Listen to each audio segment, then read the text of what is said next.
After the end of World War II, the world was split into two, East and West. This marked the beginning of the era called the Cold War.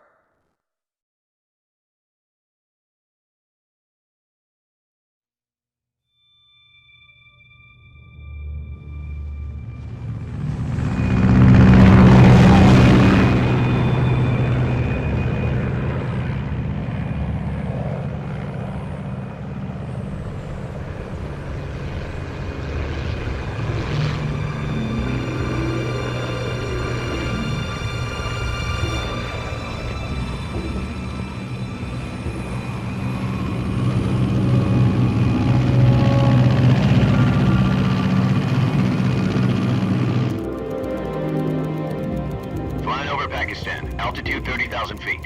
Approaching Soviet airspace. 20 minutes to drop off. Commencing internal depressurization. Equipment check. Arm main parachute. All right. You ready to go? Drop zone still showing a high pressure mass.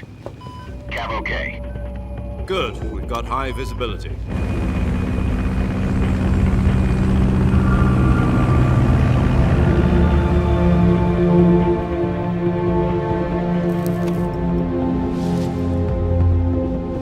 Put out that cigar. Connecting oxygen hose to interior connector. Put on your mask.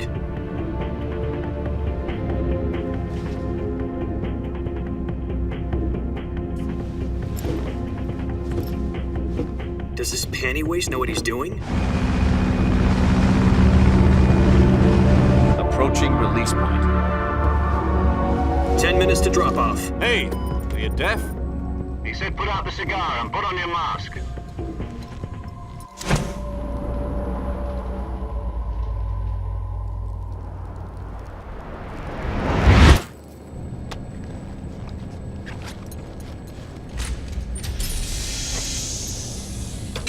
Depressurization complete. Checking oxygen supply. 6 minutes to drop off. Opening rear hatch.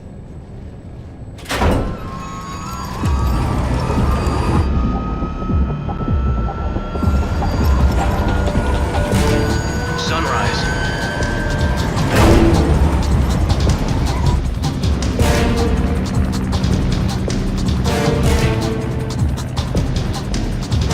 External temperature minus 46 degrees Celsius. 2 minutes to drop off. Stand up. You'll be falling at 130 miles per hour. Try not to get frostbite from the wind chill. 1 minute to drop off. Move to the rear. Activate bailout model. This is one for the history books. The world's first halo jump. 10 seconds to drop off. Stand by. Status okay. All green. Prepare for drop-off. Countdown.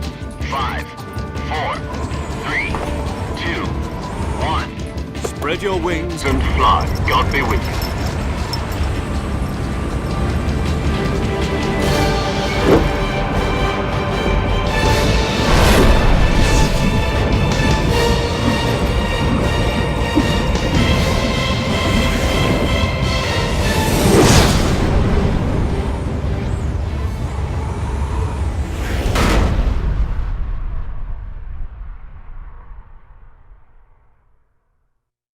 Jack, I've got some important news. The head of the CIA has finally given us the green light for the virtuous mission. Virtual mission? No, the virtuous mission. The future of our Fox unit depends on it. If it succeeds, we'll be officially organized into a unit. Virtuous mission? Sounds like some kind of initiation ritual. You know, don't get cocky. This isn't a training op. Right. So what exactly is this wonderful mission? Well, about 2 years ago, a certain Soviet scientist requested asylum in the West through one of our moles. His name is Nikolai Stepanovich Sokolov. He's head of the OKB-754 Design Bureau, one of the Soviets' top-secret weapon research facilities. and the East's foremost expert on weapons development. Sokolov, isn't he that famous rocket scientist? The very same. On April the 12th, 1961, the Soviets achieved the first manned spaceflight in history. The Earth was blue, but there was no God. Well spoken. The rocket that carried Yuri Gagarin into orbit was the A-1, known as the Vostok rocket. Sokolov is said to be the man most responsible for the multi-engine cluster used in that rocket. After Gagarin's flight, Sokolov left rocket development to become the head of the newly established Design Bureau. From a lowly technician to head of a design bureau, that's quite a success story, so why'd he want to defect? It seems he'd become afraid of his own creations. Afraid? Call it a crisis of conscience. And for that, he left his country and his family behind and went over the fence? Not exactly. One of his conditions was that his family was also to be taken safely to the west. We used a mole to get the family out first and succeeded in sneaking Sokolov over the Berlin Wall shortly afterwards. I was the one who conducted the operation. The security on the eastern side was still full of holes back then. Then what? We got Sokolov over in one piece, but the whole ordeal had left him exhausted, and we checked him into a hospital in West Berlin. It took him 2 weeks and more than 600 miles to get from the research facility in the Soviet Union to Berlin. He was in no condition to say anything coherent. And it was only a week later that we had something much bigger on our hands. The Cuban Missile Crisis. October the 16th, 1962, President Kennedy received word that the Soviets were in the process of deploying intermediate-range ballistic missiles in Cuba. The President demanded that the Soviets dismantle and remove the missiles. At the same time, he announced a naval blockade to prevent further missile shipments from reaching Cuba. But the Soviets didn't back down, instead placing their armed forces on secondary alert. Soviet transport ships carrying missiles continued on course towards Cuba. US and Soviet forces went on alert for an all-out nuclear war.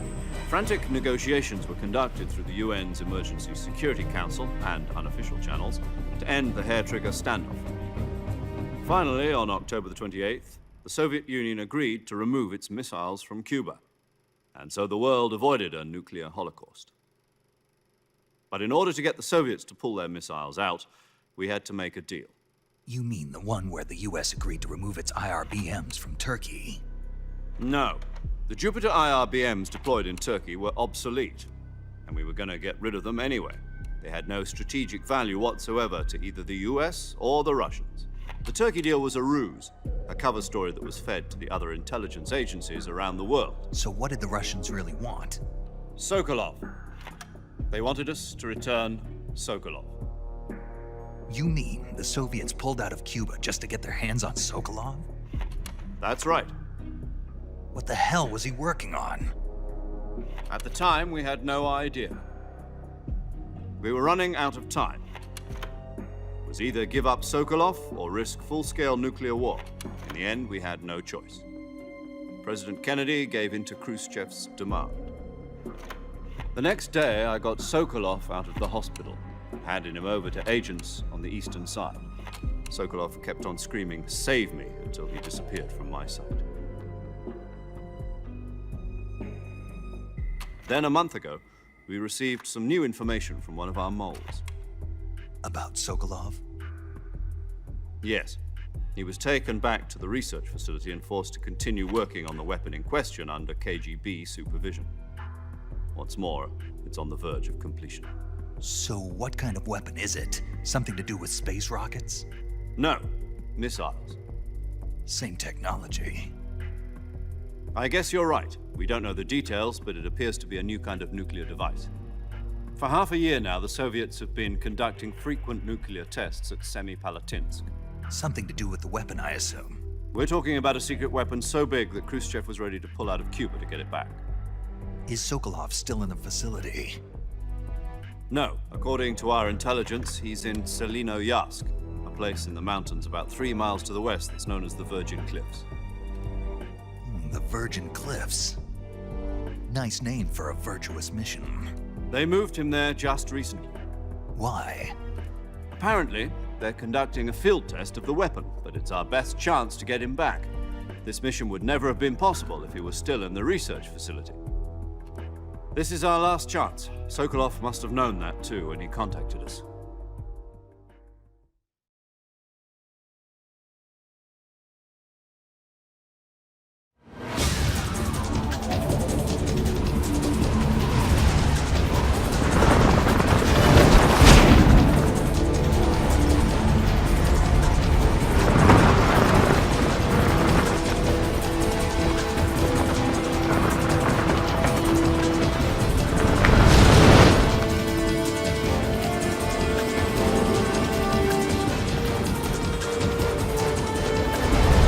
Listen up, Jack. Your mission is to infiltrate Selino-Yask in the Soviet mountains, ensure the safety of Sokolov, and bring him back to the West.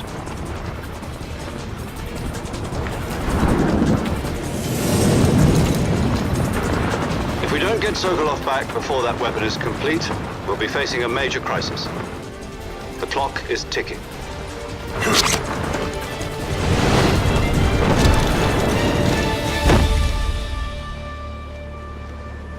Once we've confirmed the rescue of Sokolov, stand by at the recovery point.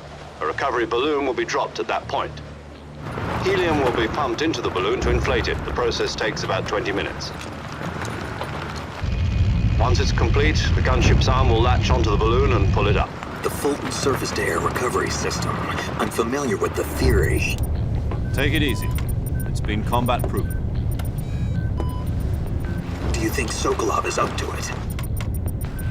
The shock will be less than during a parachute jump, and the arm can handle up to 500 pounds. So you're planning on going over the border in a single combat Talon? She's equipped with two 6-barrel 20mm Vulcan cannons, as well as two 40mm machine guns. Sounds like she could hold her own against a battalion of tanks. Even with the fuel in the reserve tank, we're facing a 4-hour time limit. If all goes well, it shouldn't take more than a few hours. Home in time for dinner. But if anything goes wrong, You'll be eating dinner, breakfast, and all the rest of your meals in the jungle.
Do you copy?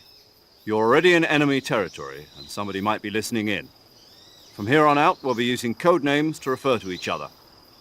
Your code name for this mission will be Naked Snake. I'll be referring to you as Snake from now on. You're not to mention your real name. Snake? What, you don't like snakes? What do you mean? Well, you've eaten one before, haven't you? In survival training. I'm glad to hear that. I don't know if I'd ever order one in a restaurant, but... Be careful, you might not have a choice. What about you, Major? What should I call you? Let's see. I'll be Tom. Call me Major Tom. This will be a sneaking mission. You must not be seen by the enemy. You must leave no trace of your presence. Is that clear? This kind of infiltration is the Fox unit's speciality. In other words, Weapons and equipment are procure on site. That goes for food as well. You're completely naked, just as your name implies. Great.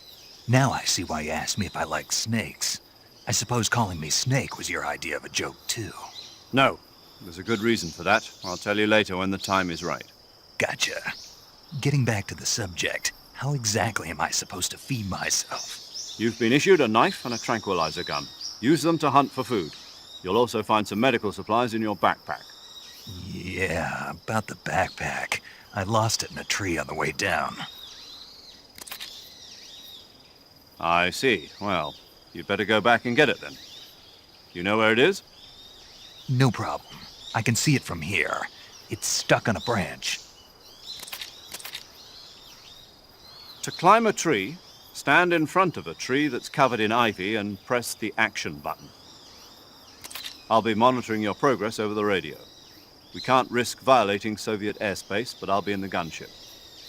My frequency is 140.85.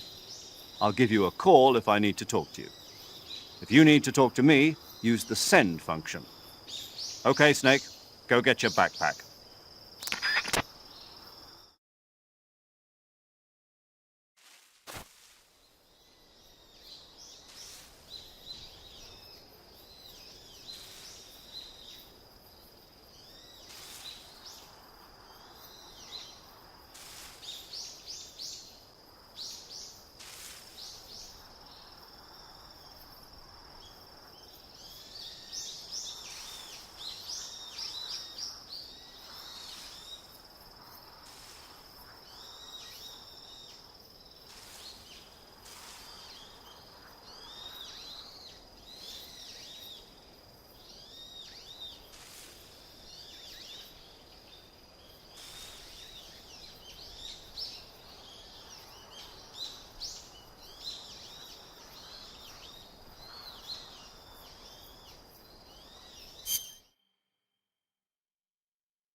I see you've retrieved your backpack, Snake.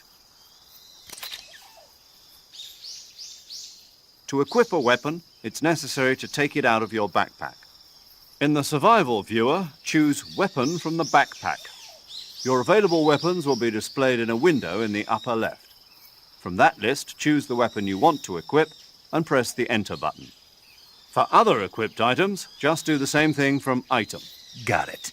Use the survival viewer backpack. Yep, that's right. Survival is fundamental to this mission. After you've been out in the field for a while, your stamina will start to drop. If your stamina gets too low, it'll affect your performance. You won't be able to shoot accurately, for example, and your wounds won't heal as smoothly. Keep an eye on your stamina so you don't run out. To recover lost stamina, you can hunt for local flora and fauna. You can use either your tranquilizer gun or your knife to hunt. My only weapon is a Mark 22 Hush Puppy tranquilizer gun? That's right. It's been fitted with its own suppressor. However, the suppressor will deteriorate every time you fire. Once its durability reaches 0, the noise suppression effect will be gone. So don't get too trigger happy with it. The suppressor's durability is shown in the icon. Any weapons and equipment beyond what you're carrying now, you'll have to find as you go. I have to find my own weapons and equipment? Whose crazy idea was this anyway? Solo covert actions are standard Fox operating procedure. You can't leave any traces of your presence. No weapons, equipment, footprints, sweat, or bodily waste. The same goes for bullets and cartridges, too. Your presence in enemy territory is already a violation of international conventions of warfare. There aren't supposed to be any American soldiers in Russia. It could spark an international incident. You can't let anyone see you. You can't let the enemy know you're there. This is a stealth mission. You're a ghost, Snake, in every sense of the word. And there'll be no rescue if you're captured. The military and US government will deny any involvement in the affair. Then I'll just have to take care of myself, huh? I'm afraid so. You've been given a fake death pill for that purpose. SIS guidelines stipulate that soldiers on covert ops like this one be issued a potassium cyanide capsule. Tape it to your body so you can take it when you need to. How generous of you. Use it if you're taken prisoner by the enemy. It'll send you into a state of false death for a short time. Fooling them into thinking that I'm really dead. So how do I come back to life? Just take the revival pill. You mean that thing they put in my tooth before the mission? That's the one. But be careful. If you remain in a state of false death for too long, nothing will be able to bring you back. Remember that. I'll keep it in mind. You said this was a solo mission, right? Right. I guess that means I can't count on any reinforcements. Correct. The mission rests entirely in your hands. A real one-man army. Relax. There's a support team ready to back you up over the radio. Who? I'll introduce them to you. This time, survival is of utmost importance. The first member of the support team will be in charge of monitoring your physical condition, acting as a medic, so to speak, as well as recording your mission data. She's a member of Fox as well, and she's here on the gunship with me. She? Hello, Snake. I'm paramedic. Nice to meet you. Paramedic. As in a medic who comes in by parachute. Aren't you going to tell me your real name? Are you going to tell me yours, Mr. Snake? My name, huh? It's John Doe. And they call you Jack for short. You're a regular Captain Nemo. A name means nothing on the battlefield. After a week, no one has a name. What's your name? Jane Doe. Very funny. I wasn't joking, but I'll tell you my name only if you manage to make it back alive. My frequency is 145.73. She's also in charge of recording your mission data. Whenever you want to save, send a message over the reserved save frequency, 140.96. So saving lets me record my mission data. That's right. It also records the state of your health. Good to know. There's one more person I want to introduce you to, Snake. Huh? Speaking of snakes, you remember the boss, don't you? A legendary soldier and your mentor. Actually, it was the boss that got the DCI's authorization in the first place. She's going to be serving as Fox's mission advisor. The boss is? She also helped me plan this mission. She and I were at SAS together. Jack, is that you? How many years has it been? Boss? That's right. It's me. Oh. Talk to me. Let me hear your voice. It's been 5 years, 72 days, and 18 hours. You've lost weight. You can tell just by the sound of my voice. Of course I can. I know all about you. Really? Well, I don't know anything about you. What's that supposed to mean? Why'd you disappear on me all of a sudden? I was on a top-secret mission. You didn't need me anymore. But there were still so many things I wanted you to teach me. No, I taught you everything you needed to know about fighting techniques. I taught you all I could. The rest you needed to learn on your own. Techniques, sure. But what about how to think like a soldier? How to think like a soldier? I can't teach you that. A soldier needs to be strong in spirit, body, and technique. And the only thing you can learn from someone else is technique. In fact, technique doesn't even matter. What's most important is spirit. Spirit and body are like two sides of a single coin. They're the same thing. I can't teach you how to think. You'll just have to figure it out for yourself. Listen to me, Jack. Just because soldiers are on the same side right now doesn't mean they always will be.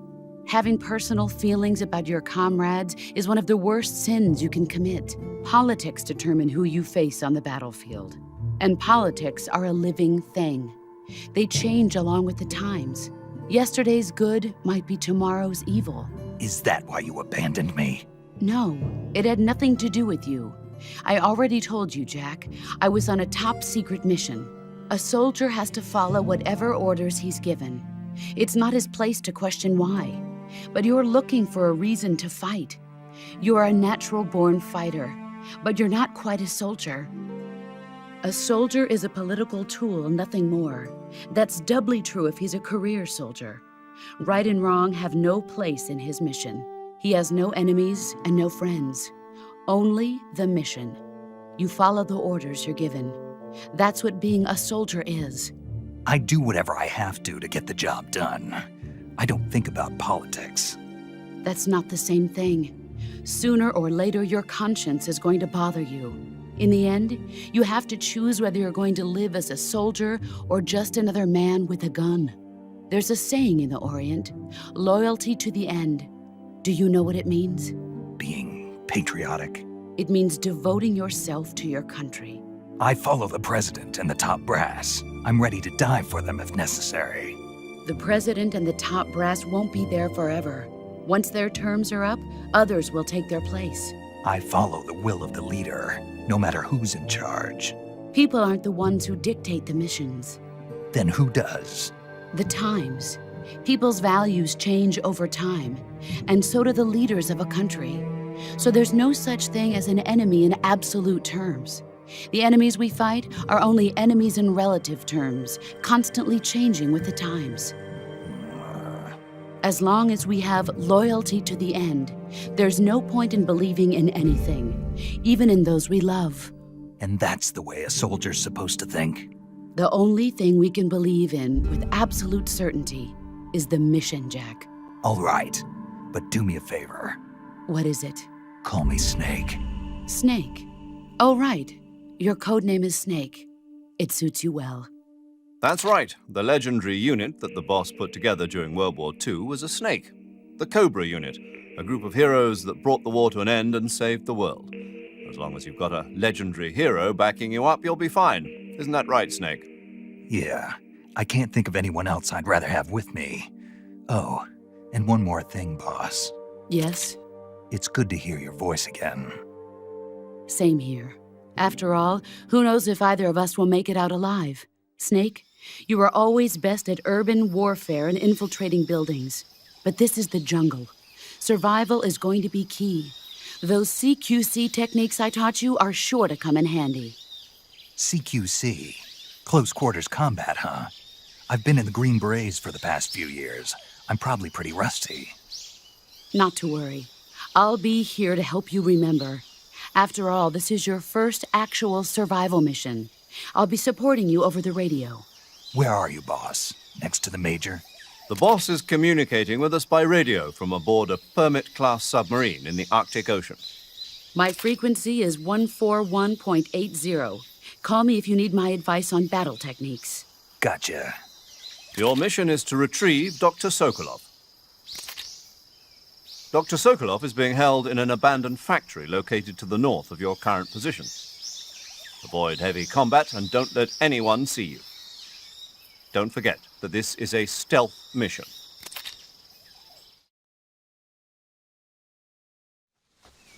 Snake, try to remember some of the basics of CQC.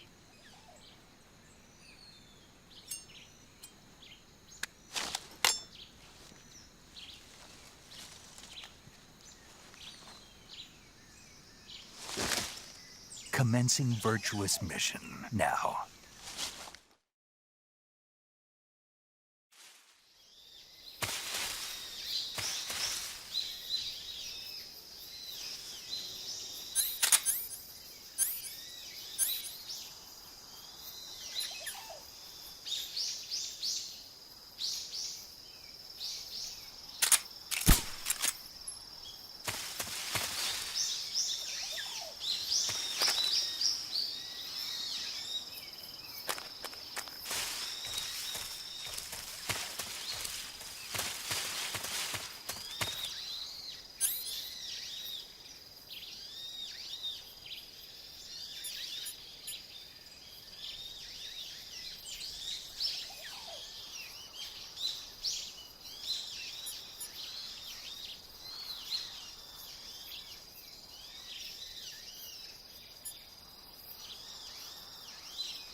Major, I've spotted 2 enemy soldiers.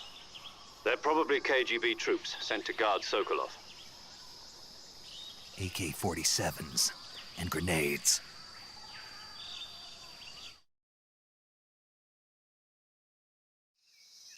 Snake, your presence in Soviet territory is already a violation of international law. We can't let the Kremlin find out that the CIA and the American government are involved. Contact with the enemy is strictly prohibited. Don't engage them in battle either. This is a stealth mission. Got that? The Major is right. The point of this mission is to sneak through the jungle without being seen. The success of the mission depends on how well you use your camouflage. Change your camouflage by selecting Camouflage from the Survival Viewer. The Uniform option lets you pick your uniform, while the Face option lets you change your face paint. Choosing camouflage that blends in with your surroundings will help you conceal yourself more effectively. Also, don't forget that anything that moves will stand out in the jungle. If you just stand up and run around like an idiot, you're bound to be spotted. But if you crawl instead, you should be able to sneak by without being noticed. You can see how effective your camouflage is by looking at the Camo Index. The Camo Index shows how well your current camouflage blends in with the surrounding area. The higher the value, the harder you are to spot, and vice versa. The key is to make yourself one with nature. Keep that in mind as you go along, okay?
Who's that?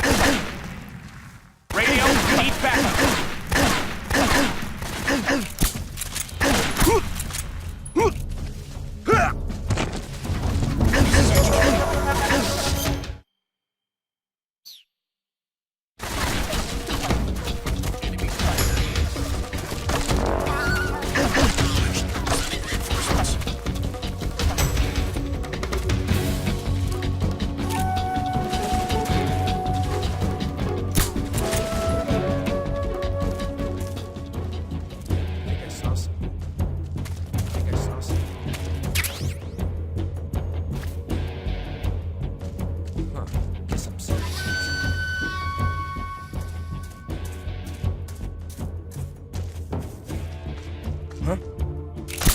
Right there? I see it.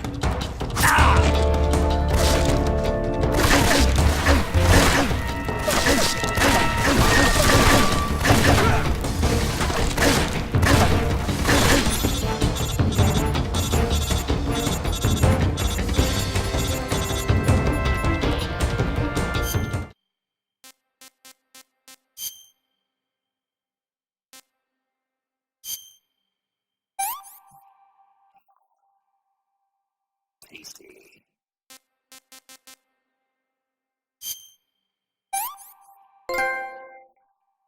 Disgusting.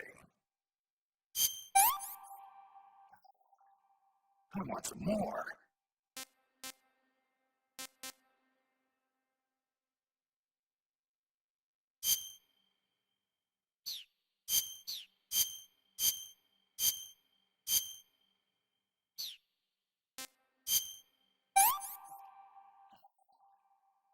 Can't eat anymore. I'm full.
Who's that? HQ,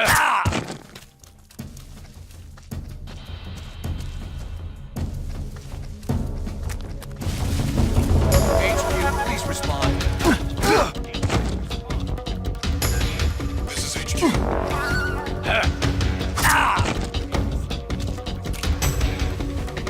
Acknowledge. Sending reinforcements.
Snake, what's your status?